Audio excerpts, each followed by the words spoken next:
Welcome or welcome back to my YouTube channel. My name is Prerna and as you all know I make videos on NEET whether it is guidance or motivational. But इसके साथ साथ जैसे कि मैंने promise किया था कि मैं NCERT हाईलाइट सीरीज भी पढ़ाऊंगी. सो हेयर्स द फर्स्ट वीडियो. मैंने पहला चैप्टर भी एक बार करा दिया है. अगर आपको देखना है कि मैंने कैसे पढ़ाया था तो आप वहाँ से देख सकते हैं. रिप्रोडक्शन इन ऑर्गेनिजम्स पढ़ाया था मैंने. एंड अब मैं ह्यूमन फिजियोलॉजी के साथ स्टार्ट करूँगी क्योंकि देखो इसके अंदर ना बहुत सारे चैप्टर्स है. इस पूरी यूनिट के अंदर देखो digestion, breathing, body fluid circulation, excretion, locomotion, neural and chemical. Total 7 chapters हैं. तो ये बहुत ज़्यादा हाई वेटेज कैरी करने वाली आपकी यूनिट है. ठीक है, तो इस यूनिट को अच्छे से करना बहुत ज़्यादा इंपॉर्टेंट है. तो मैं देखो मेरा ना मेन फोकस ये रहेगा कि मैं तुम्हें NCERT अच्छे से कराऊँ विद मतलब हर एक लाइन का मतलब तुम्हें पता होना चाहिए और कहाँ से किस टाइप का क्वेश्चन आता है. क्योंकि देखो हमने इतने सारे क्वेश्चन प्रैक्टिस कर लिए होते हैं NCERT बेस्ड कि हमें पता लग जाता है कि क्या NCERT से आता है क्या नहीं आता है. ठीक है, तो तुम लोग को ये पढ़ने के लिए ये वाली सीरीज बहुत ज़्यादा हेल्प करेगी. ठीक है, तो पूरी वीडियो देखना. अगर तुम देखने आए हो तो बीच में आधा देखोगे कोई फायदा नहीं होगा. ठीक है, देखनी है तो पूरी देखो वरना मत देखो. ठीक है, सो लेट्स स्टार्ट. ठीक है, तो यूनिट 5 ह्यूमन फिजियोलॉजी. ठीक है, ये पूरा जो पैराग्राफ है ना ये पूरा का पूरा आपको बस इंट्रोडक्शन दिया है इसके बारे में. इसके अंदर से एक क्वेश्चन भी नहीं आता, कुछ भी नहीं आता. बस ये रीडिंग के लिए तुम रीड कर लेना, कुछ भी नहीं दिया है इसमें. अगर तुम्हें चाहिए तो मैं रीड भी कर दूंगी बट कोई फायदा नहीं होगा, वीडियो लंबी होगी, कोई फायदा नहीं होने वाला है इसका. ठीक है, अब जैसे कि मैंने बोला था साइंटिस्ट के बारे में पढ़ना भी इंपॉर्टेंट है, जैसे कि अल्फोंसो कॉटेम. अब इसके अंदर पता तुम्हें क्या याद करना होता है, इनका कहाँ बर्थ हुआ है, क्या कहाँ हुआ है, ये सब याद करने की जरूरत नहीं है. ठीक है, बस इतना याद करो. बोर्न प्लेसेस ये सब याद करने की जरूरत नहीं है. बस इतना याद करो कि इनने क्या किया है, कार्डियोवैस्कुलर सिस्टम ऑफ रेप्टाइल्स के ऊपर स्टडी करी थी. एंड इसके साथ इनने क्या किया है, structure located on the basilar membrane of cochlea the organ of कॉटेम. ये आगे जाके तुम ईयर वाले चैप्टर में भी पढ़ोगे, न्यूरल वाले चैप्टर में, कि ऑर्गन ऑफ कॉटाई क्या होता है. ये एक स्ट्रक्चर होता है जो हमारे ईयर में होता है जिसकी हेल्प से हम लोग हियरिंग में जो हेल्प करता है. ठीक है, तो ये दो चीजें करिए. तो तुम्हें क्या क्या याद करना है कि इनने 2 काम किए हैं, एक कार्डियोवैस्कुलर सिस्टम वाला और सेकेंड ये. बस ये 2 चीजें लर्न करो, बहुत और कुछ करने की जरूरत नहीं. ठीक है, अब चलते हैं हम चैप्टर की तरफ. ठीक है, लाइन से. Digestion and absorption. तो डाइजेशन का मतलब क्या है, सबसे पहले तुम कोई भी खाना लोगे तो वो क्या होता है, कॉम्प्लेक्स फॉर्म में होता है. तो फूड पार्टिकल्स क्या होते हैं, कॉम्प्लेक्स फॉर्म में होते हैं. ठीक है, उनका सिंपलर फॉर्म में टूट जाना, ये होता है डाइजेशन. ठीक है, फॉर एग्जाम्पल मैं तुम्हें बताती हूँ, जैसे कि फैट्स हैं. तुम्हें क्या लगता है फैट्स डायरेक्ट तुम्हारी बॉडी एब्जॉर्ब कर लेती है, तुम जो भी खाते हो वो डायरेक्ट हो जाता है. तो इतना बड़ा सिस्टम क्यों दिया डाइजेशन का, स्टमक ये पूरा इतना चक्की की तरह तुम्हारे से चलता है, ये क्यों दिया है, इसका कोई तो फंक्शन होगा ना. तो फैट्स कन्वर्ट होते हैं तुम्हारे फैटी एसिड्स एंड ग्लिसरॉल में. ठीक है, और ये आपकी बॉडी एब्जॉर्ब करती है. प्रोटीन्स होते हैं, तो प्रोटीन्स किस में टूटते हैं बताओ, अमीनो एसिड्स. ठीक है, ये लास्ट फॉर्म्स हैं जो पूरा डाइजेशन के बाद होता है, जो आपकी बॉडी एब्जॉर्ब करती है. अब जब सबसे ज्यादा कॉमन कार्बोहाइड्रेट्स, इसका आंसर तो सबको पता होगा कि इसकी लास्ट फॉर्म क्या होती है, ग्लूकोज. ये हमारी बॉडी एब्जॉर्ब करती है. ठीक है, तो डाइजेशन से क्या होता है, ये तीनों चीजें इस फॉर्म में लास्ट में आते हैं. अब हमें यही पढ़ना है कि इस फॉर्म से इस फॉर्म तक आए कैसे हैं. ठीक है, और उसके बाद वो हमारी बॉडी में एब्जॉर्ब कैसे होंगे. इस चैप्टर के अंदर बस तुम्हें यही पढ़ना है. मेन बेसिक तो यही है ना कि तुमने खाना खाया, वो टूटा और उसके बाद तुम्हारी बॉडी ने उसे एब्जॉर्ब किया, ये पूरा प्रोसेस कैसे हो रहा है, तुम्हें ये सब पढ़ना है. ठीक है, तो सबसे पहले हम पढ़ेंगे डाइजेस्टिव सिस्टम, फिर digestion of food, absorption of digested food and फिर डिसऑर्डर्स ऑफ डाइजेस्टिव सिस्टम. ये सब कुछ पढ़ना है. ये 4 चीजें हैं जो इसके अंदर तुम पढ़ोगे. बस अब स्टार्ट करते हैं. ठीक है, food is one of the basic components requirements of all living organism. क्योंकि खाने के बिना तो जिंदा रह ही नहीं सकता ना. एक तरीके से एक गाड़ी है, उसके अंदर फ्यूल डलेगा तभी तो वो चलेगी, बिना फ्यूल के नहीं चलेगी ना. तो हमारा भी एक सिस्टम है, हमें भी खाना चाहिए. उसी की वजह से तुम्हारा कोई भी तुम्हें काम करना है तो वो तभी होगा. ठीक है, the major components of food are, देखो मेजर कॉम्पोनेंट्स पूछा है तो कार्बोहाइड्रेट्स, प्रोटीन्स एंड फैट्स. ठीक है, ये हो गए आपके मेजर. अब इसी जगह पर अगर माइनर होता तो आपसे पता क्या क्वेश्चन आएगा यहाँ पे, कि व्हाट आर द मेजर कौन सा मेजर कंपोनेंट नहीं है। ऑप्शंस में क्या दे देंगे, कार्बोहाइड्रेट्स दे देंगे, प्रोटीन्स दे देंगे, फैट्स दे देंगे, विटामिन दे देंगे। तो तुम्हें विटामिन टेक करना है क्योंकि विटामिन नहीं है।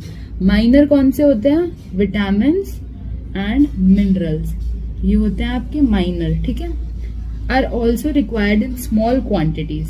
देखो इनकी स्मॉल क्वांटिटी खुद ही लिख के आ गई ना, तो माइनर का एग्जाम्पल है विटामिन एंड मिनरल्स, ठीक है। Next, food provides energy and organic materials for growth and repair of tissues. तो ये आपको बताया अब फूड का फंक्शन क्या है, ठीक है। फूड क्या करता है, फूड प्रोवाइड करता है एनर्जी हमें, जिसकी वजह से हम कोई भी काम कर पाते हैं, एंड ऑर्गेनिक मटेरियल जो ग्रोथ और रिपेयर ऑफ टिश्यूज में काम करता है। तुम्हारी ग्रोथ होगी तुम्हारी बॉडी की, तुम्हारे जो टिश्यूज है वो रिपेयर होते हैं। देखते हैं स्किन जो होती है वो रिपेयर होती रहती है टाइम टू टाइम, ठीक है। The water we take in plays a important role. अब आएगा वाटर का क्या क्या रोल है, ठीक है। वाटर का रोल करते हैं। Water important role in metabolic processes and also prevent dehydration of body। देखो वाटर क्या करेगा, सबसे पहले बॉडी के अंदर क्या कर रहा है, तुम्हारे पानी का कंटेंट रख रहा है, डिहाइड्रेट होने से बचा रहा है तुम्हें। और तुमने पढ़ा है कोई भी जो रिएक्शन होती है ना ह्यूमन बॉडी में, उसको एक मीडियम चाहिए, फ्लूइड, तो वाटर होता है जिसके अंदर होता है सब कुछ, ठीक है। कोई भी अगर हो रही है आपकी, कोई भी एक्टिविटी हो रही है, एंजाइमेटिक एक्टिविटी, कोई भी प्रोसेस हो रहा है, तो उसको कोई तो मीडियम चाहिए होने का, तो वो वाटर होता है, ठीक है। अब bio macro molecules in food can not be utilised by our body in their original form. Fats, carbohydrates and proteins directly use नहीं हो सकते, वो यही कह रहा है, ठीक है। They have to be broken down and converted into simpler substances in our digestive system. The process of conversion of, ये आ गया आपकी digestion की statement. This process of conversion of complex food to simple absorbable form is called digestion and is carried out by the digestive system by mechanical and biochemical process. अब यहाँ पे पता क्या सबसे ज्यादा important है कि जो digestion होता है वो क्या है, ठीक है। digestion होता है आपका मैकेनिकल एंड बायोकेमिकल प्रोसेस। अब मैकेनिकल क्यों है, क्योंकि आपकी बॉडी काम कर रही है, आपकी बॉडी के अंदर चक्की टाइप का जो सिस्टम चल रहा है, ये आपका है मैकेनिकल। एंड बायोकेमिकल क्यों, क्योंकि एंजाइम्स यूज हो रहे हैं, बायो के केमिकल्स यूज हो रहे हैं, ठीक है। तो बायोकेमिकल, ये दो टर्म्स बिल्कुल अच्छे से याद कर लो, ठीक है, क्योंकि ये बहुत ज्यादा इंपॉर्टेंट है। अब आगे चलते हैं डाइजेस्टिव सिस्टम पे। The human digestive system consist of alimentary canal and associated glands. तो डाइजेस्टिव सिस्टम क्या है, is equals to alimentary canal plus associated glands, ठीक। नेक्स्ट चलते हैं, अब एलिमेंट्री कैनाल पढ़ेंगे हम सबसे पहले, और ग्लैंड्स भी साथ साथ पढ़ेंगे क्या क्या होता है, ठीक है। The elementary canal begins with anterior opening. Anterior मतलब आगे की तरफ जो ओपनिंग है, वो क्या है हमारी mouth, and opens out posteriorly नीचे की तरफ through the anus। तो ये आपकी दो ओपनिंग्स हैं, ठीक है। The mouth leads to buccal cavity। अब अगर यहाँ से सिस्टम लिखे ना, तो माउथ में सबसे पहले खाना जाता है, माउथ ही आपका आगे वाला रीजन होता है, सबको ना पता नहीं होता डिफरेंस माउथ और बकल कैविटी में। जो आगे का रीजन है ना, बस तुम्हें खाना रखा है यहाँ पे, ये माउथ है। बट जो टीथ के अंदर जो कैविटी है ना, ये टीथ के अंदर जो है पीछे की साइड, वो हमारी बकल कैविटी है, जहाँ पे च्यूइंग चलती है, ठीक है। तो माउथ से खाना जाता है बकल कैविटी में, buccal cavity slash oral cavity भी कहते हैं इसे, ठीक है। अब इसके बाद क्या है पढ़ा है, इसके बाद ये आगे पढ़ते हैं, ठीक है। अब the oral cavity has number of teeths and a muscular tongue. Teeth का फंक्शन क्या होता है, टीथ आपको सबको पता है, इंसिजर्स, कैनाइन्स, प्रीमोलर्स, मोलर्स, ठीक है। तो इनका काम क्या होता है, च्यूइंग, कटिंग, ये सबको पता होगा। इंसिजर्स का क्या होता है, कैनाइन्स का टीयरिंग, इंसिजर्स का सब, ठीक है, ये सब भी मैं लिखवा दूंगी, ठीक है। एंड टंग का काम क्या होता है, mixing of food with saliva and swallowing, ये इनके फंक्शन है। तो बच्चों वाले हैं ये नहीं आता ना, तो सच में चले जाओ नर्सरी में पढ़ने, ठीक है। तो अब आगे बढ़ते हैं। Each tooth is embedded in a socket of jaw bone. अब इस जॉ लाइन आप दिखाते हो ना, ये ये एक यहाँ पे बोन होती है आपकी जॉ बोन, यहाँ पे टच करके देखो बोन होगी, ठीक है। इस बोन के अंदर जो टीथ होता है ना, जो तुम्हें लगता है ना ऊपर से टीथ से इतना छोटा सा दिखता है, पर टीथ ऐसा नहीं होता। टीथ अगर तुम इसका रियल स्ट्रक्चर देखो ना, टीथ ऐसे नीचे से पतला सा होता है ऐसे, तो वो क्या होता है एक जॉ के अंदर ऐसे एम्बेड हुआ होता है बिल्कुल, ठीक है। तो इस चीज को बोलते हैं थीकोडोंट, ठीक है। इस टाइप के डेंटेशन को क्या बोलते हैं, थीकोडोंट, जब वो एम्बेड हुआ होता है, ठीक है। तो हमारा जो डेंटेशन है वो ये होता है थीकोडोंट, ठीक है। और ये हो गया thecodont. Each tooth is embedded in a socket of jawbone. Majority of mammals, including human beings, forms two set of teeth. मतलब मोस्टली जो मैमल्स होते हैं और जो हम हैं, हमारे अंदर 2 सेट्स ऑफ टीथ होते हैं। 2 सेट्स कैसे? तुमने देखा बच्चों को बोलते हैं कि दूध के दांत हैं इनके, अभी टूटेंगे फिर दोबारा आएंगे, बट उसके बाद जब वो टूटेंगे तब दोबारा नहीं आएंगे, 2 ही बार आते हैं, ठीक है। तो सेकेंड डेंटेशन क्या है, जब 2 बार टीथ आते हैं, इसे क्या बोलते हैं, डायफायोडोंट, ठीक है। इसे बोलते हैं डायफायोडोंट। ये होता है जब 2 टाइम्स टीथ अकर होते हैं, ठीक है, 2 टाइम्स अकरेंस ऑफ टीथ, ठीक है। अब एक और चीज है आपके लिए टीथ के लिए, थर्ड एक और टर्म है जिसको हम बोलते हैं हेट्रोडोंट। इसका मतलब पता है क्या होता है? इसका मतलब होता है इंसिजर्स, केनाइन्स, प्रीमोलर्स एंड मोलर्स। ये आपका सीक्वेंस है ना, डिफरेंट टाइप्स ऑफ टीथ है, इसे हेट्रोडोंट बोलता है। तो अगर टीथ के बारे में कोई भी इंफॉर्मेशन आपसे पूछी जाए तो आपको क्या क्या बताना है कि टीथ क्या क्या होते हैं, हेट्रोडोंट होते हैं, थीकोडोंट होते हैं, डायफायोडोंट होते हैं। इन सबके मतलब पता होना चाहिए, ये बहुत इंपॉर्टेंट टर्म्स है, तीनों की तीनों पे क्वेश्चन आता है, ठीक है। तो ये majority of mammals including human beings forms 2 sets of teeth during their life, a set of temporary milk और डेसिडियस। टेम्पररी मिल्क का दूसरा नाम क्या है, टेम्पररी मिल्क और डेसिडियस टीथ, डेसिडियस टीथ। डायफायोडोंट का फर्स्ट टाइप और सेकंड होता है हमारा परमानेंट टीथ, जो हमारे हैं, ठीक है, आज की डेट में, और बच्चों के होते हैं दूध के दांत, मिल्क टीथ, ठीक है। Replaced by a set of permanent और एडल्ट टीथ। इसे परमानेंट बोलो या फिर एडल्ट टीथ बोलो, ठीक है। This type of dentition is called डायफायोडोंट। An adult human has 32 permanent teeth which has 4 different types of dentation, जिसे बोलते हैं हेट्रोडोंट। 4 डिफरेंट कैसे, ये आगे वाले 4 इंसिजर्स, फिर यहाँ का एक कैनाइन, फिर उसके बाद प्रीमोलर्स, फिर मोलर्स। फॉर्मूला क्या होता है, 2 1 2 3 अपॉन 2 1 2 3। इसकी फॉर्मूला पता कैसे होता है, हाफ और ऊपर का लो, बस ऊपर का हाफ लो, तो क्या हुआ, 2 इंसिजर कितने होते हैं, बीच में 4 होते हैं, तो हाफ कर लो, तो 2, एक कैनाइन, फिर 2 प्रीमोलर, 3 मोलर। तो ये कितने हुए, 2 + 1 3 4 5 6 7 8।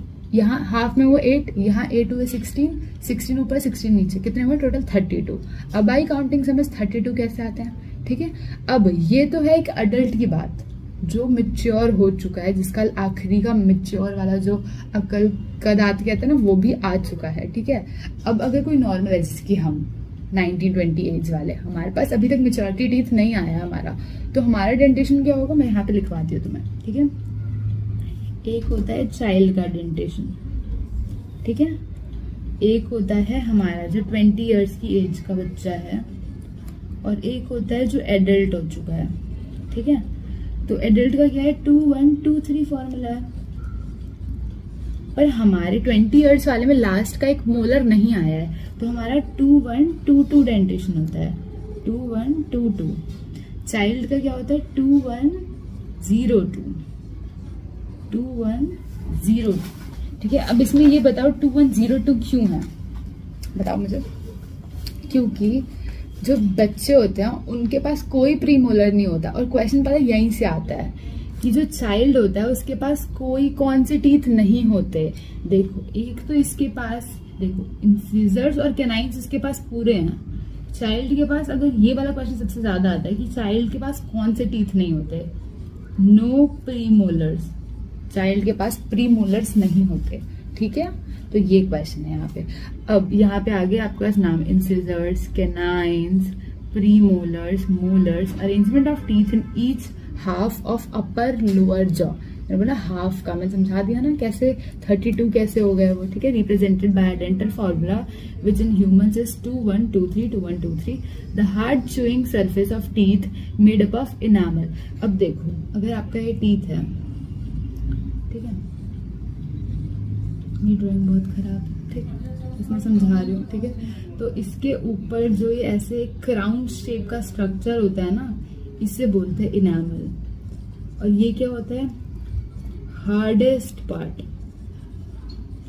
Part of human body. पूरी हमारी ह्यूमन बॉडी का सबसे हार्डेस्ट पार्ट है। ये तुमने बचपन में भी पढ़ा होगा, इनामल कितना फेमस सबको पता होता है, ठीक है। इसके लिए तो 12th की बायोलॉजी वो करने की जरूरत नहीं है, ठीक है। तो hard chewing surface of teeth is called as enamel, helps in mastication of food, chewing of food, ठीक है। मैस्टिकेशन मतलब च्यू करना, उस फूड को तोड़ना, मिक्स करना, ठीक है।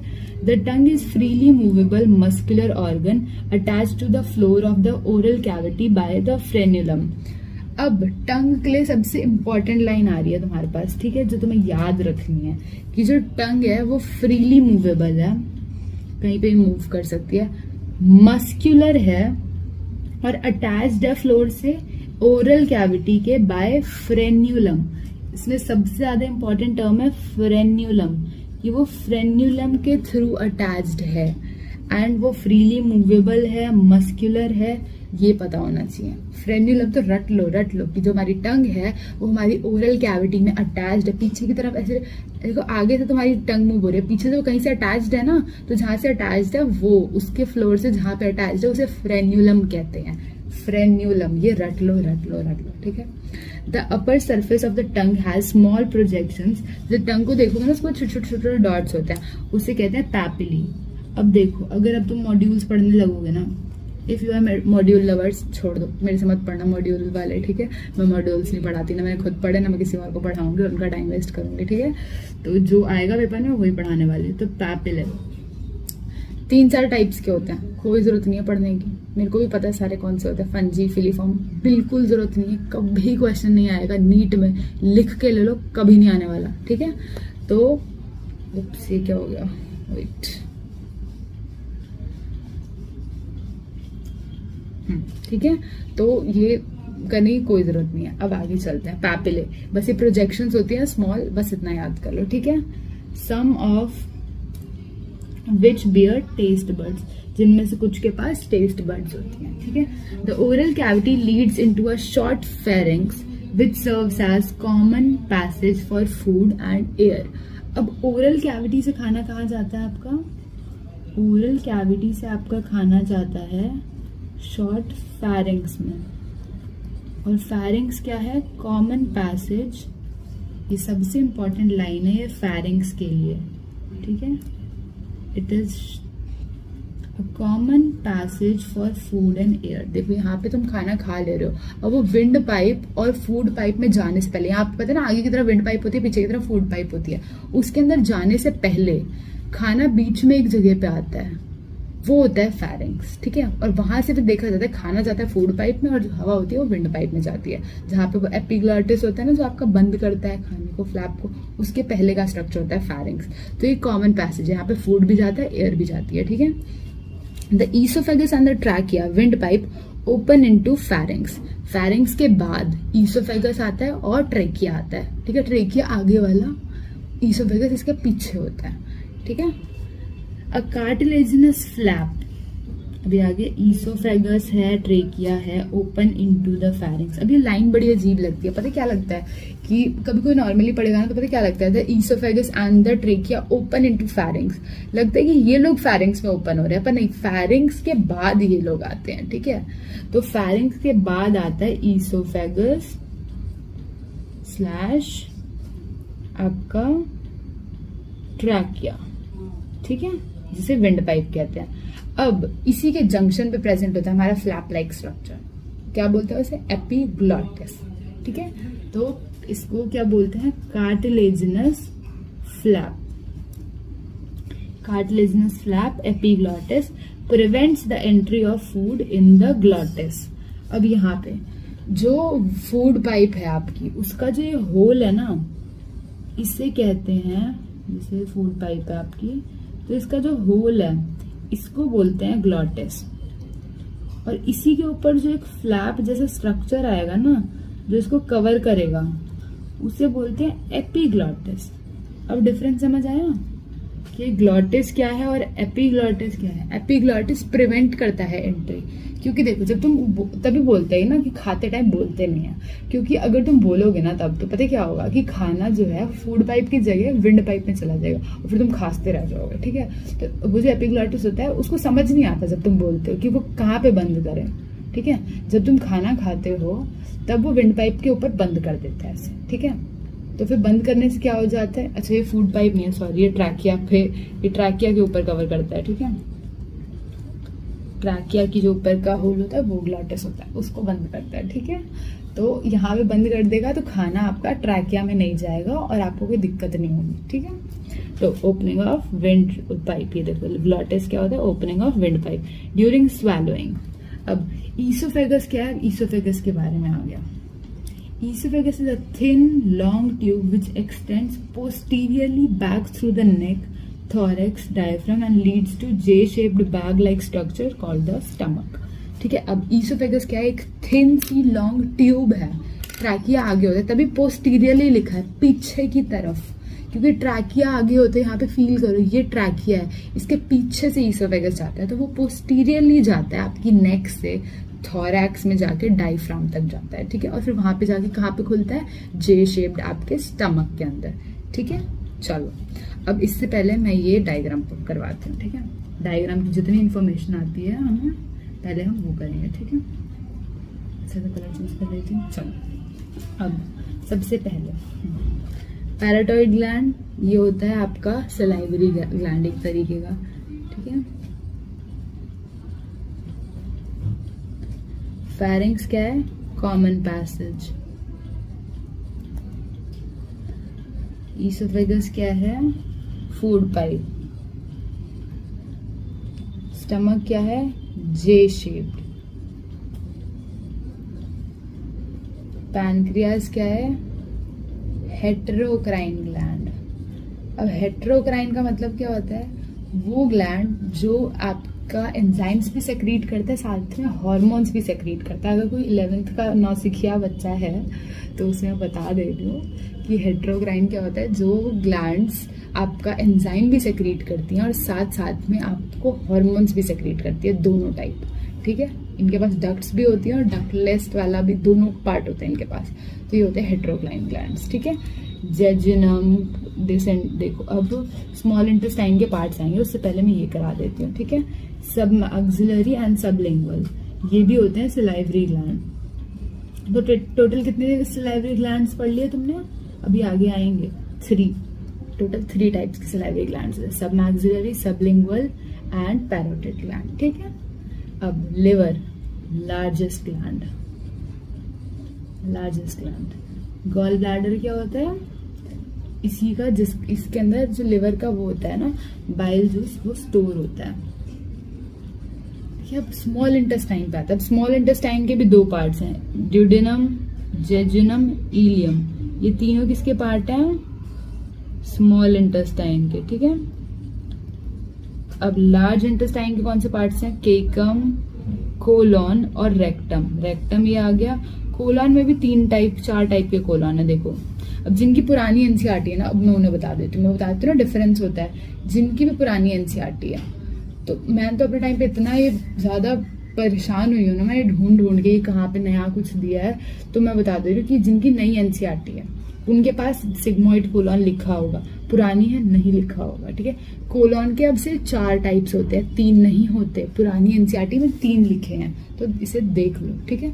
4 टाइप्स है अब से कोलॉन की, ascending, transverse, descending and sigmoid. देखो असेंडिंग जो ऊपर जा रहा है, ट्रांसवर्स जो ऐसे जा रहा है, डिसेंडिंग जो नीचे आ रहा है, और सिग्मोइड जो ये वाला है ना, इसको सिग्मोइड कहते हैं, ये नए टाइप का है, ठीक है। तो ये हो गया आपका। चलो अब आगे चलते हैं। अब लार्ज इंटेस्टाइन के पार्ट्स अच्छे तो मैंने बता ही दिया। वर्मीफॉर्म अपेंडिक्स, ये क्या होता है, यहाँ पे ऐसे छोटा सा स्ट्रक्चर होता है, ठीक है। आज की डेट में वेस्टिजियल ऑर्गन है हमारा, इसका कोई यूज नहीं है, पर इसके अंदर माइक्रोब्स या कुछ होते हैं, ये आपको भी आगे मैं पढ़ाऊंगी कि आगे क्या होता है, ठीक है। वेस्टिजियल ऑर्गन होता है बस, ये कितना याद रखना, ठीक है। एंड इसके अंदर कुछ माइक्रोब्स होते हैं जो हमारी बॉडी के लिए बहुत ज़्यादा यूजफुल होते हैं, ये आगे आएगा, ठीक है। चलो अब यहाँ से आगे चलता हूँ।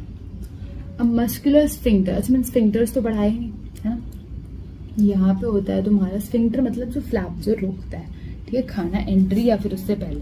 तो यहाँ पे क्या आता है आपका cardiac slash gastro oesophageal sphincter, यहाँ पे जो आता है जो खाना रोकता है, ठीक है।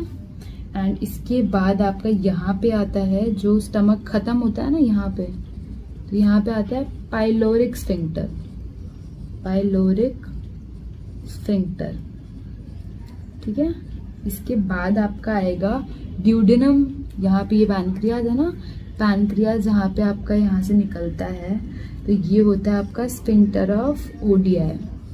ये सब आगे आएगा, इसके लिए परेशान मत होना, ठीक है, कि क्या क्या करा रहे हो, बस मैं इसकी मार्किंग बता रही हूँ, ये आगे आएगा, ठीक है। चलो आगे चलते हैं। अब muscular sphincter गैस्ट्रोईसोफेगियल regulates the opening of oesophagus in the stomach. Oesophagus आ रहा है, स्टमक के अंदर खुलेगा, ठीक है। खुलने से पहले उसके ऊपर एक बीच में ऐसे ओपनिंग होगी, जैसे यहाँ से एक पाइप आ रही है, ठीक है, वो नीचे एक पाइप में खुलेगी, पर इसके ऊपर एक स्ट्रक्चर है, एक फ्लैप स्फिंक्टर, ये खुलेगा तो जाएगा, रोक देगा तो नहीं जाएगा, ठीक है। तो ये है आपका गैस्ट्रोईसोफेगियल या फिर इसे कार्डियक स्फिंक्टर भी कहते हैं, ठीक है। The stomach is located in the upper left, ये पता होना चाहिए, लेफ्ट राइट पर तो नीट वाले आपसे कहाँ खेल जाएंगे, राइट लिख देंगे, अपर राइट, और वहां पे आधे बच्चे ध्यान ही नहीं देंगे लेफ्ट राइट पर, आपका गलत हो जाएगा, ठीक है। तो यहाँ पे यही खेलते हैं एनटीए वाले, एनसीईआरटी से क्वेश्चन देता है, पर क्वेश्चन हार्ड कहाँ से होता है, बस लेफ्ट राइट इंटीरियर पोस्टीरियर ये सब कर करके तुम्हें बेवकूफ बनाएंगे, ठीक है। Portion of abdominal cavity has 4 major parts, stomach के 4 पार्ट्स होते हैं, कार्डियक, फंडिक, बॉडी, पाइलोरिक, ठीक है। यहाँ पे दिया फंडस, कार्डियक, बॉडी, पाइलोरिक। अब पता है यहाँ पे सबसे मेजर क्वेश्चन, मैं ये पढ़ाने से पहले तुम्हें बता देती हूँ, ठीक है, क्या आता है। तुम ये देखो, ईसोफेगस से खाना आ रहा है तो किस में खुल रहा है, सबसे पहले कौन से पार्ट में जाएगा, फंडस, कार्डियक, बॉडी, पाइलोरिक, बताओ। अब जो भी कह रहा है ना कि फंडस में जाएगा पहले खाना, देखो सबसे ऊपर उसी में जाना चाहिए ना, वही गलत, ठीक है, वही गलत। सबसे पहले खाना जाता है कार्डियक में, एनसीईआरटी की लाइन है। अब जिसने डायग्राम से याद करेगी फंडस पहले आता है तो यही सोचेगा कि ईसोफेगस से खाना फंडस में आएगा और यहाँ हो जाएगा तुम्हारा क्वेश्चन गलत, ठीक है। अब मैं तुम्हें इसकी लाइन दिखा देती हूँ प्रॉपर, ये देखो, the stomach located in upper left portion of the abdominal cavity has 4 parts, a cardiac portion into which oesophagus opens. तो कार्डियक पोर्शन के अंदर खाना आपका खुलता है, कार्डियक पोर्शन इनटू विच ईसोफेगस ओपन्स। तो ईसोफेगस कहाँ ओपन होता है, यहाँ से, देखो मैं तुम्हें दिखाती हूँ, ईसोफेगस से खाना आता है पहले कार्डियक में, ना कि फंडस में, आया समझ, ठीक है। तो पहले कार्डियक में खाना जाएगा, ये लाइन इंपॉर्टेंट है, याद रखना। फिर फंडिक, बॉडी, पाइलोरिक, ये सब, ठीक है। मेन बॉडी को कहते हैं मेन सेंट्रल रीजन, ठीक है, which opens into the first part of small intestine। अब पाइलोरिक लास्ट पार्ट है स्टमक का। अब स्टमक से खाना कहाँ जाएगा, स्मॉल इंटेस्टाइन के फर्स्ट पार्ट में, जो कि क्या है, small intestine is distinguishable into 3 parts. अब स्मॉल इंटेस्टाइन के भी 3 पार्ट्स हैं, देखो, स्मॉल इंटेस्टाइन, ठीक है। इसका पहला पार्ट क्या है आपका, सी शेप्ड ड्यूडेनम, ठीक है। Second, long coiled middle jejunum and highly coiled ileum. अब तुम ये सोच रहे होगी कि मैं इतना सारा इनके बारे में क्यों लिखवा रही हूँ, यहाँ से इतने ज्यादा क्वेश्चन आते हैं ना कि ड्यूडेनम सी शेप्ड होता है, जेजुनम लॉन्ग कॉइल्ड होता है और इलियम हाईली कॉइल्ड होता है। ये इतनी इंपॉर्टेंट लाइन है ना कि हाईली कॉइल्ड कौन सा होता है। अब सबसे यही पूछ लेंगे लॉन्ग कॉइल्ड कौन सा होता है और हाईली कॉइल्ड कौन सा होता है, और इससे क्वेश्चन आता है, ऐसा नहीं है कि बस ये ऐसे ही करा रही हूँ मैं, इससे क्वेश्चन आता है। और ये क्या है, कुछ भी नहीं है, ठीक है। तो ये चीजें भी याद रखनी पड़ेंगी, ठीक है।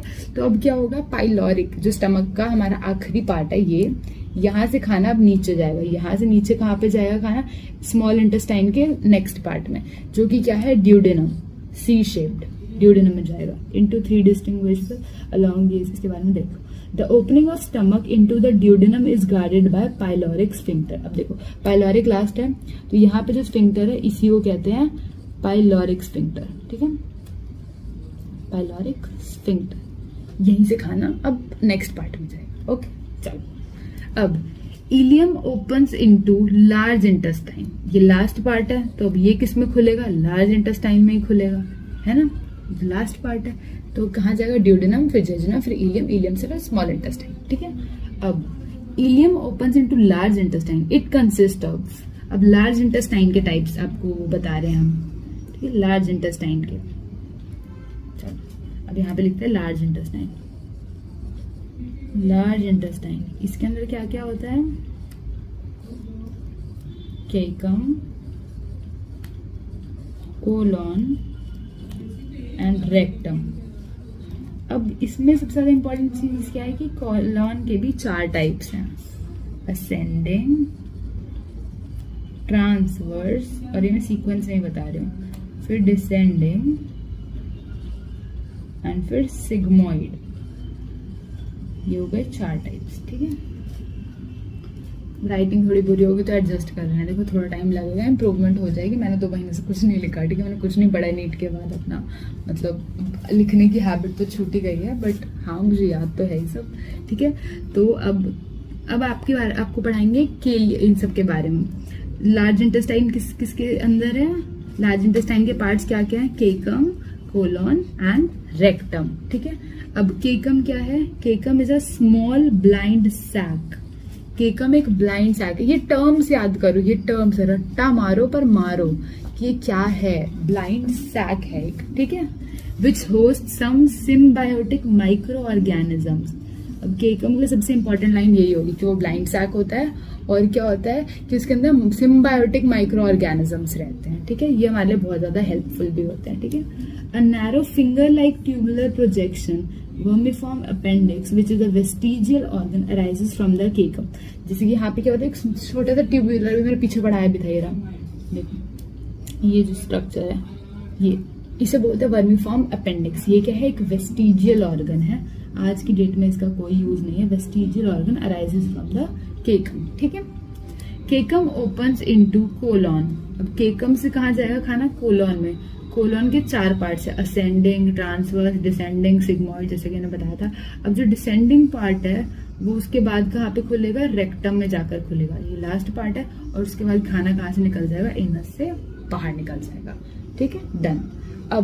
अब आएगी आपकी हिस्टोलॉजी, एलिमेंट्री कैनाल की। अब एलिमेंट्री कैनाल से पाइप आपकी, अब इसके आसपास कौन कौन सी लेयर्स हैं, ये बहुत ज्यादा इंपॉर्टेंट है आपके लिए, ठीक है। यहाँ पे स्ट्रक्चर दिया है, तो पहले पढ़ते हैं और फिर आगे जाके लिखेंगे। The wall of alimentary canal from oesophagus to rectum possesses 4 layers, namely serosa, muscularis, submucosa and mucosa, first, second, third and fourth. Serosa is outermost layer and is made up of thin mesothelium. अब ये देखो, ये serosa है, ये वाली जो layer है ना, ये बाहर वाली, ये आपकी सेरोसा है, ठीक है। ये क्या है आपकी, देखो, outer most layer made up of thin मेसोथीलियम, thin मेसोथीलियम। NCERTs निकाल के अपनी लिखते रहो, ठीक है, टाइम मत वेस्ट करो कोई भी, ठीक है। Thin मेसोथीलियम, epithelium of visceral organs. मेसोथीलियम क्या होता है, जैसे एपिथीलियम पढ़ा टिश्यूज चैप्टर में, एपिथीलियल जो टिश्यू, हर एक ऑर्गन के ऊपर एक छोटी सी पतली सी कवरिंग होती है एक टिश्यू की, एपिथीलियल टिश्यू की, तो वो मेसोथीलियल के लिए लिखा हुआ है। मेसोथीलियम वही होता है कि एपिथीलियम ऑफ विसरल ऑर्गन्स के एपिथीलियम को मेसोथीलियम कहते हैं। अब with some connective tissue, thin मेसोथीलियम plus some connective tissue. अब यही तुम आकाश से कहीं पे पढ़ोगे ना, तो आपको यही बताएंगे कि कौन सा कनेक्टिव टिश्यू है, एनसीईआरटी में लिखा है? क्यों याद करना है? क्यों एक्स्ट्रा याद करना है? एमबीबीएस क्यों पढ़नी है अभी से? क्यों पढ़नी है? फर्स्ट ईयर में जाओगे ना, पढ़ लेना। अभी उसके लिए पढ़ोगे एमबीबीएस में जा पाओ, ठीक है? मत पढ़ो फालतू। अब muscularis is formed by smooth muscles usually arranged in inner circular and outer longitudinal. Muscularis क्या है? स्मूथ मसल्स से बना हुआ है, स्मूथ मसल्स। अब मस्कुलरिस के भी दो पार्ट्स है, इनर सर्कुलर, ये ऐसे है ना कि देखो ऐसे ऐसे सर्कल बनाएगा, और आउटर लॉन्गिट्यूडनल, ये लॉन्गिट्यूडनल क्योंकि ये ऐसे ऐसे है, ये अभी तो आपको सिर्फ ऊपर का सर्कल दिख रहा है, वो ऐसे, तो इसलिए क्या है? आउटर लॉन्गिट्यूडनल, और ये इनर सर्कुलर, ये इसके दो पार्ट्स है मस्कुलरिस के, ठीक है? ये आउटर मोस्ट लेयर, ये उसके बाद वाली। अब चलते हैं सबम्यूकोसा, ठीक है? अब सबम्यूकोसा किससे बनी हुई है? And oblique muscle layer may be present in सम, ये इंपॉर्टेंट, ठीक है? देखो कि मस्कुलरिस में वैसे तो दो ही लेयर्स होती हैं, इनर सर्कुलर, आउटर लॉन्गिट्यूडनल, पर एक स्पेशल लेयर होती है ओब्लिक मसल लेयर, जो यहाँ पे लिखा हुआ है ओब्लिक मसल लेयर। ये स्पेशली कुछ रीजन्स में प्रेजेंट होती है, जहाँ पे आपकी चक्की चलती है, लाइक आपके स्टमक में प्रेजेंट होती है। याद करने की जरूरत नहीं है, मैं बस बता रही हूँ, मुझे पता है क्योंकि, ठीक है? तो स्टमक के अंदर होता है ये एक्स्ट्रा लेयर, जो आपके खाने को अच्छे से मतलब ग्राइंड करने के लिए यूज होता है, ठीक है?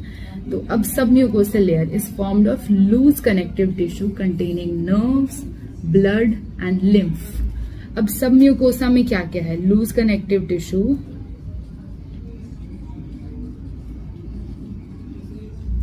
लूज कनेक्टिव टिश्यू, और इस लूज कनेक्टिव टिश्यू में क्या क्या है? Nerves, bloods and lymph vessels, nerves, lymph vessel and blood vessels, ठीक है? अब आगे चलते हैं। The innermost layer of the lining the lumen of alimentary canal is mucosa. अब इनरमोस्ट क्या है? ये इनरमोस्ट है, सेरोसा आउटर मोस्ट थी, ये है इनरमोस्ट लेयर, ठीक है? तो innermost layer, the layer forms irregular folds. अब पता है इसके अंदर भी जो म्यूकोसा, सब म्यूकोसा, जो अलग अलग स्ट्रक्चर्स आपकी बॉडी में बनते हैं ना, विलाय, स्टमक में रियोगे, ये सब भी अलग अलग बॉडीज बनाती हैं। अब आपको ये पढ़ना है कि कौन सी बॉडी क्या बनाती है, ठीक है? तो मैं ये पढ़ाती हूँ, दिस लेयर। अब म्यूकोसा क्या क्या बनाती है, पहले ये पढ़ो। म्यूकोसा बनाती है स्टमक के अंदर रियोगे स्ट्रक्चर्स होते हैं, फिंगर जैसे स्ट्रक्चर्स होते हैं, जैसे आपकी विलाय जैसा कुछ होता है वैसे। और इंटेस्टाइन में क्या बनाती है? विलाय, ठीक है? ग्लैंड्स ही बनाता है, अभी ग्लैंड्स के बारे में बताऊंगी, ठीक है? तो this layer forms irregular folds रियोगे in the stomach and small finger like projection विलाय in the small intestine, ठीक है? इंटेस्टाइन क्या गया? स्मॉल भी लगा लो, वरना तुम्हें लार्ज ना लग जाए, ठीक है?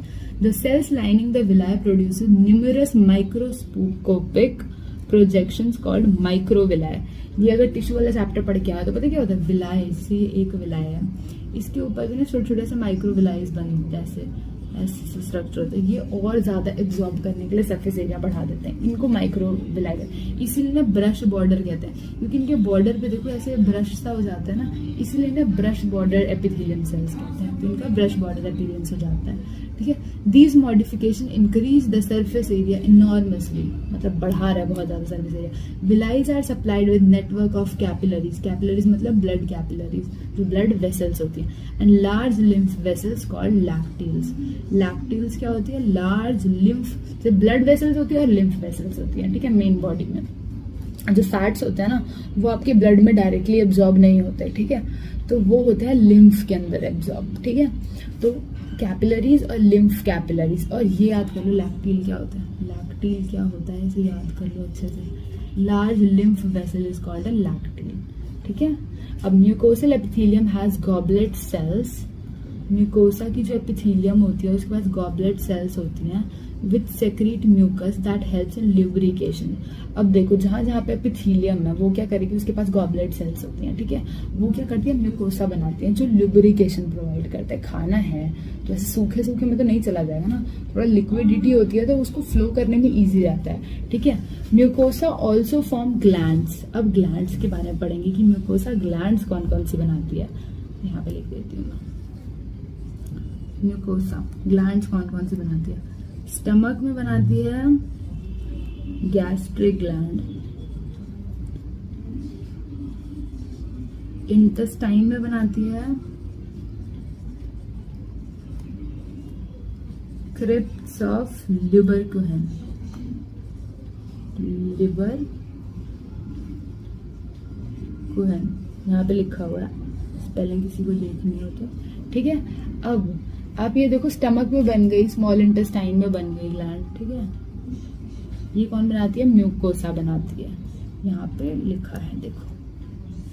Mucosa also form glands in stomach, gastric gland and crypts in the basis of villi intestine, जिसे क्रिप्ट्स ऑफ ल्यूबरकुहेन कहते हैं।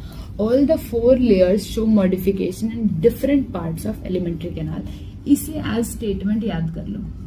ये स्टेटमेंट आपसे आ जाएगी, ट्रू फॉल्स में आ जाएगी, कभी भी आ जाएगी। फिर आपको ये बोलना कि जो चारों की चारों लेयर है, ये कुछ ना कुछ मॉडिफिकेशन दिखाती हैं डिफरेंट पार्ट्स में ऑफ एलिमेंट्री कैनाल, ठीक है। ये अगर ये स्टेटमेंट आ जाए तो ये ट्रू है, इसे याद कर लो, ठीक है। अब डाइजेस्टिव ग्लैंड्स के ऊपर आते हैं। ये एलिमेंट्री कैनाल पढ़ ली, उसकी हिस्टोलॉजी पढ़ ली। बाहर वाली लेयर क्या है? सेरोसा, फिर मस्क्यूलरिस, उसके अंदर सब म्यूकोसा, फिर म्यूकोसा।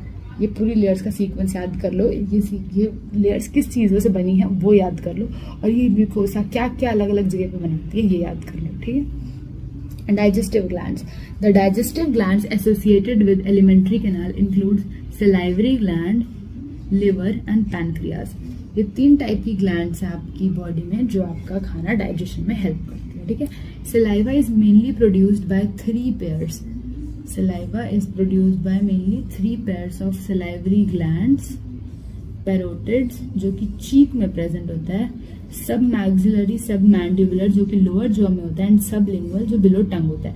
अब देखो यहाँ पे मैं ट्रिक्स भी बताऊंगी, ठीक है। सलाइवरी ग्लैंड 3 टाइप की होती है, ठीक है। पैरोटिड चीक में होती है, पैरोटिड यहाँ पे होती है, पैरोटिड, ठीक है, लर्न करो। अब सब मैक्सिलरी, सब मैंडिबुलर ये होती है हमारी लोअर जॉ में, सब मैक्सिलरी एंड सब, तूने वो पढ़ा ये मैक्सिला, इस बोन को मैंडिबल और मैक्सिला कहते हैं, इन बोनों को पता है, ये जॉ बोन्स को।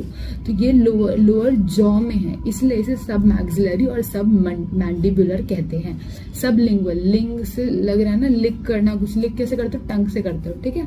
तो सब लिंगुअल जो बिलो द टंग प्रेजेंट होती है, ठीक है। तो सलाइवरी ग्लैंड्स 3 टाइप्स के, ठीक है। अब these glands situated just outside the buccal cavity secrete salivary juice in the buccal cavity. Most important line of glands, ठीक है। यहाँ पे पता है आपको क्या बताया कि जो ये ग्लैंड्स हैं ये just outside the buccal cavity present है, पर सेक्रीशन अपना बकल कैविटी में करते हैं। अगर तुमसे पूछा जाए कि सलाइवरी ग्लैंड्स है ना, बकल कैविटी में प्रेजेंट होते हैं? नहीं, आंसर है no. They are situated just outside the buccal cavity but secrete their secretion in buccal cavity. ये इंपॉर्टेंट लाइन है, ठीक है। अब लिवर पे चलते हैं। ये हो गया सलाइवरी ग्लैंड, बस इतना याद करना है, 3 टाइप की होती है, कहाँ पे कौन सी प्रेजेंट होती है, इतना याद करो बहुत है। और जो सलाइवरी ग्लैंड्स होती हैं वो बकल कैविटी में प्रेजेंट नहीं होती, outside the buccal cavity present होती है। अब liver, largest gland of human body, weight याद कर लो 1.2 to 1.5 kg। लार्जेस्ट ग्लैंड है हमारी बॉडी की लिवर, ठीक है। It is situated in abdominal cavity just below the diaphragm and has 2 lobes. ये डायफ्राम के जस्ट नीचे प्रेजेंट होती है और इसके 2 लोब्स होते हैं। 2 लोब्स दिखाओ कैसे, दिखाती हूँ।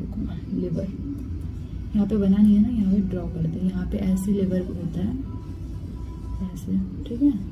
तो इसके ना ऐसे यहाँ पे ऐसे एक देखना, कभी ऐसे एक लाइन सी पड़ी होती है, इसके 2 लोब्स होते हैं। इन दोनों से अलग अलग लॉब्यूल्स भी निकलते हैं जो आपका लेके जाते हैं, ठीक है, बाइल जूस। तो इसके कितने होते हैं? 2 लोब्स होते हैं, इसे याद कर लो। Hepatic लॉब्यूल्स are the structural and functional unit of liver containing hepatic sales arrange in a form of chords. अब पता है क्या होता है, जैसे लिवर है, ठीक है। अब इसके अंदर क्या होता है, लिवर की एक सेल को क्या बोलते हैं? सेल ऑफ लिवर क्या होती है? हेपेटोसाइट, ठीक है। तो बहुत लोगों को पता क्या लगता है कि जो स्ट्रक्चरल फंक्शनल यूनिट है ना लिवर की, वो हेपेटोसाइट है, पर आंसर ये नहीं है। स्ट्रक्चरल और फंक्शनल यूनिट ऑफ लिवर क्या है? Hepatic lobule. Hepatic lobules are the structural and functional unit of liver, और इनके अंदर प्रेजेंट होती है हेपेटिक सेल्स, और ये किस फॉर्म में होती है? In form of cords arranged होता है ये। इसे लर्न कर लो, ठीक है। ये बहुत ज्यादा इंपॉर्टेंट है कि जो हेपेटिक लोब्यूल्स हैं वो स्ट्रक्चरल एंड फंक्शनल यूनिट है, ना कि हेपेटिक सेल्स, ठीक है। Each lobule is covered by a thin connective tissue sheet called Glisson's capsule. अब जो हर एक लोब्यूल है उसके ऊपर एक कवरिंग होती है जिसे कहते हैं ग्लिसन्स कैप्सूल। तुमने बहुत बार पढ़ा भी होगा ग्लिसन्स कैप्सूल क्या होता, कहाँ पे होता है, तो ये ग्लिसन्स कैप्सूल लिवर के ऊपर का होता है, ठीक है। The bile secreted bye hepatic sales passes through the hepatic ducts and is stored and concentrated in a thin muscular sac called the gallbladder। अब आई हमारी गॉल ब्लैडर की एंट्री कि गॉल ब्लैडर क्या होता है, ठीक है। गॉल ब्लैडर क्या होता है कि जो भी आपका बाइल सेक्रीट हुआ हेपेटिक सेल से वो हेपेटिक डक्ट्स के थ्रू जाके स्टोर होगा, कंसेंट्रेट होगा इन अ थिन मस्कुलर बैग। क्या है? थिन मस्कुलर सैक, और वो होता है गॉल ब्लैडर, जहाँ पे गॉल ब्लैडर क्या करता है? लिवर का जो वो होता है उसको स्टोर करता है, लिवर के सेक्रेशन को, ठीक है। The duct of gall bladder is called cystic duct. अब जो गॉल ब्लैडर की डक्ट है उसे क्या कहते हैं? Cystic duct. देखो मैं ना किसी टीचर जितना अच्छा ना पढ़ाऊँ, बट मैं तुम्हें ये गारंटी दे रही हूँ कि तुम्हारी एनसीईआरटी हर एक लाइन तुम्हें समझ आ जाएगी। ना उससे एक्स्ट्रा समझाऊंगी ना उससे कम समझाऊंगी, पर एनसीईआरटी पूरी होएगी, ठीक है। जितना नीट के लिए नीडेड है वो सब बता दूंगी, ठीक है। इससे एक्स्ट्रा दिमाग मत लगाओ, नहीं समझ आ रहा तो याद कर लो, पर इससे ज़्यादा मत करो, ठीक है। ऐसा नहीं है कि सब कुछ तुम समझ सकते हो, बहुत चीज़ें याद करनी पड़ती हैं, हमने भी करी हैं, बट ये गारंटी है कि इतने का रट्टा मार लोगे ना तो और कुछ करने की जरूरत नहीं है, ठीक है। तो सिस्टिक डक्ट होती है हमारे गॉल ब्लैडर की duct. Along with hepatic duct forms from the liver forms common bile duct. अब ये समझाती हूँ, देखो ये आ रही है हमारी हेपेटिक डक्ट्स फ्रॉम लिवर। ये देखो दो डक्ट आती है ना, क्योंकि दो लोब्स हैं तो दोनों लोब से एक एक डक्ट आएगी, ठीक है। अब ये वाली जो है डक्ट फ्रॉम गॉल ब्लैडर, ये क्या है? सिस्टिक डक्ट, ठीक है। रेड कलर निकालते हैं, ठीक है। अब यहां से आया और यहां से सेक्रेशन आया, अब ये जहां पे मीट करेगा ये हो गई हमारी कॉमन बाइल डक्ट, मतलब cystic duct plus duct from liver is equals to common bile duct, ठीक है। अब जब ये बाइल डक्ट से यहाँ नीचे आके पैनक्रियाज से जुड़ जाएगा तो यहाँ पे क्या बन जाएगा? हमारा हिपैटो पैनक्रियाटिक डक्ट, क्योंकि अब इसमें हिपैटो मतलब लिवर वाला भी सेक्रेशन आ गया और पैनक्रियाज वाला, तो अब इसे बोलिए हिपैटो पैनक्रियाटिक, मतलब common bile duct plus pancreatic duct is equals to hepato pancreatic duct, hepato pancreatic duct, ठीक है। ये हो गया। अब आगे चलते हैं, ठीक है। अब the bile duct and the pancreatic duct open together in the duodenum. जो बाइल डक्ट और पैनक्रियाटिक डक्ट है वो साथ में ओपन हो जाती है हमारी ड्यूडेनम के अंदर। स्टमक से तो हो चुका था, अब तक स्टमक के बाद आएगा स्मॉल इंटेस्टाइन के फर्स्ट पार्ट में जो कि ड्यूडेनम होता है, ठीक है। अब duodenum as common hepato pancreatic duct which is guarded by sphincter of ODI.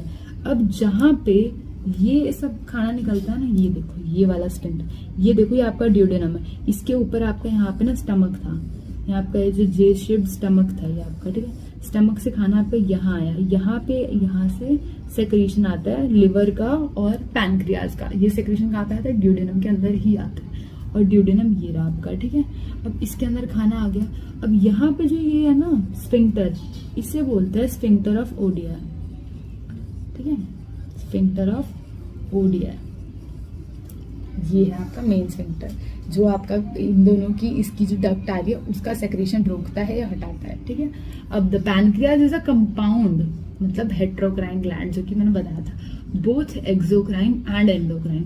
Exocrine मतलब जो एंजाइम सेक्रेट करता है, एंड एंडोक्राइन मतलब जो ग्लैंड हार्मोन सेक्रेट करता है, ठीक है। Organ situated between the limbs of C shaped duodenum. अब ये बता रहा है कि पैनक्रियास की लोकेशन क्या है, कि between the limbs of C shaped, देखो सी शेप्ड ड्यूडेनम है ना, इसके बीच में स्ट्रक्चर है, तो वो उसका बता रहा है कि कहाँ पे है। The exocrine portion secrets, exocrine मतलब जो एंजाइम्स वाला है वो क्या कहते हैं, एल्केलाइन पैनक्रियाटिक जूस। ये पता होना चाहिए कि एल्केलाइन पैनक्रियाटिक जूस होता है, ठीक है। स्टमक के अंदर क्या होता है, HCl होता है। ये तो पढ़ा होगा ना, तो बच्चे नहीं हुए तो पता ही होगा, ठीक है। स्टमक के अंदर एसिडिक मीडियम होता है, अगर वो डायरेक्ट आएगा हमारे ड्यूडेनम में तो आपका जो लाइनिंग है गट का वो जल जाएगा, तो इसलिए यहाँ से आता है एल्कलाइन फ्लूइड, ये सब मिक्स होके फिर नॉर्मल हो जाता है आपका, ठीक है। तो एल्कलाइन पैनक्रियाटिक जूस होता है, ये पता होना चाहिए। Containing enzymes and endocrine portion जो होता है वो करता है हार्मोन सेक्रेट, जो कि होते हैं इंसुलिन एंड ग्लूकागॉन। ये आप आगे हार्मोन्स वाले चैप्टर में पढ़ो। अब डाइजेशन ऑफ फूड। अभी तक तुमने सारा वो पढ़ लिया कि कैसे क्या मतलब क्या स्ट्रक्चर है, क्या क्या है, कहाँ से खाना होकर जा रहा है। अब पढ़ते हैं कि डाइजेशन कैसे होता है, ठीक है। The process of digestion is accomplished by mechanical and biochemical. यहाँ पे बायोकेमिकल होगा, ठीक है। देखो ये लाइन कितनी बार आ गई। अब बताओ एनसीईआरटी से इस पे क्वेश्चन आएगा कि डाइजेशन किस टाइप का प्रोसेस होता है। आपको ऑक्सीडेशन दे देंगे, ये दे देंगे, वो दे देंगे, फिर लगाते रहना दिमाग, वहाँ पे गलती हो जाएगी, ठीक है। एनसीईआरटी की डायरेक्ट लाइन है, जो एनसीईआरटी ने लिखा है उसी पे जाओ, और किसी के सुनने की जरूरत नहीं है, ठीक है। The buccal cavity performs 2 major functions. Buccal cavity के 2 मेजर फंक्शन होते हैं। क्या करता है, मैस्टिकेशन ऑफ फूड, च्यू करना, और फैसिलिटेशन, उसके बाद उसे स्वेलो करना, ये बकल कैविटी का फंक्शन है। The teeth and the tongue with the help of saliva masticate and mix up the food thoroughly. Teeth और टंग क्या करते हैं, खाने के साथ मिक्स करते हैं, तो ईजी है ये, तो आगे बढ़ाते जाओ। Mucus in the saliva helps in lubrication. जो म्यूकस है वो ल्यूब्रिकेशन में हेल्प करता है। एडहियरिंग the मैस्टिकेटेड food into a bolus. Bolus क्या होता है, जो छोटे छोटे पार्टिकल्स जो आप गटकते हो ना, तब गटकना गया, जो स्वैलो कर रहे हो उसे बोलस कहते हैं, ठीक है।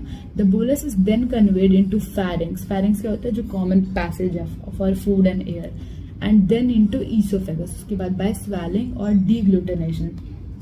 जब ईसोफेगस के अंदर खाना अंदर जा रहा है तो उसे कहते हैं डीग्लूटिनेशन, ग्लूटेशन, या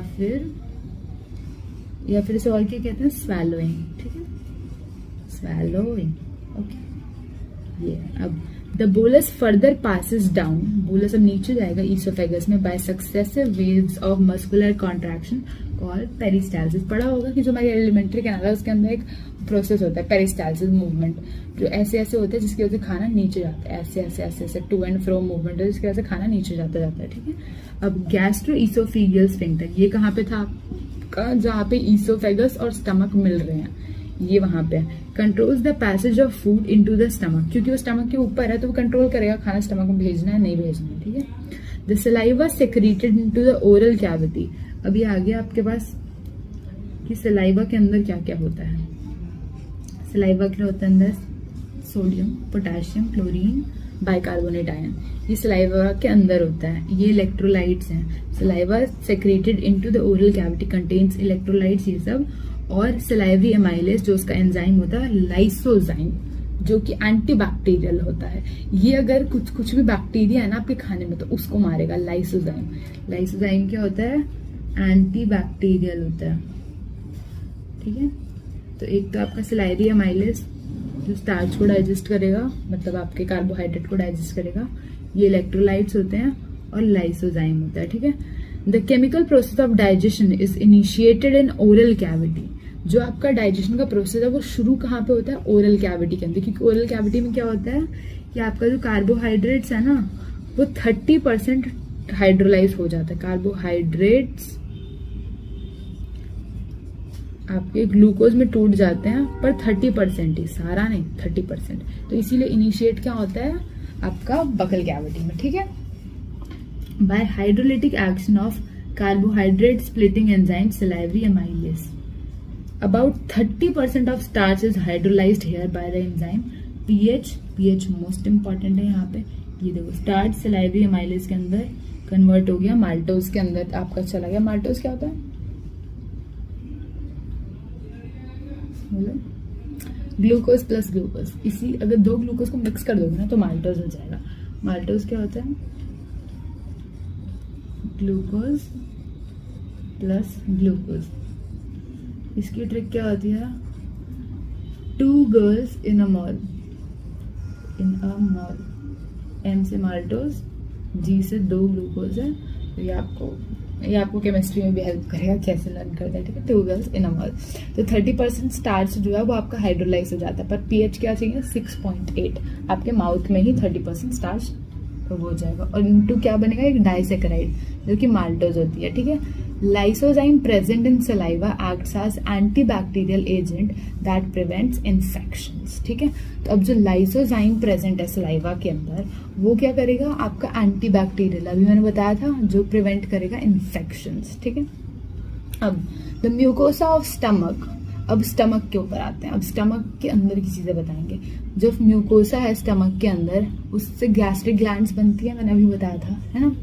तो गैस्ट्रिक ग्लैंड्स के अंदर भी अब 3 टाइप के सेल्स होती हैं, मतलब 3 टाइप्स, मेजर 3 टाइप्स क्या होता है? एक म्यूकस नेक सेल्स जो कि म्यूकस सेक्रीट करती है, ये क्या करती है? लाइनिंग को प्रोटेक्ट करेंगी, इनका काम क्या होता है? प्रोटेक्शन। और क्या होती है? पेप्टिक और चीफ सेल्स, ये क्या करती है? प्रो एंजाइम पेप्सिनोजेन बनाती हैं। पेप्सिनोजेन ही पेप्सिन में कन्वर्ट होता है HCl के एक्शन से और प्रोटीन्स को डाइजेस्ट करता है।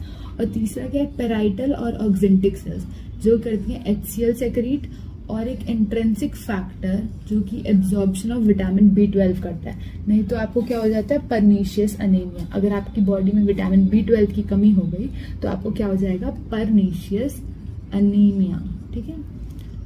तो अब यहाँ पे आपको क्या याद करना है?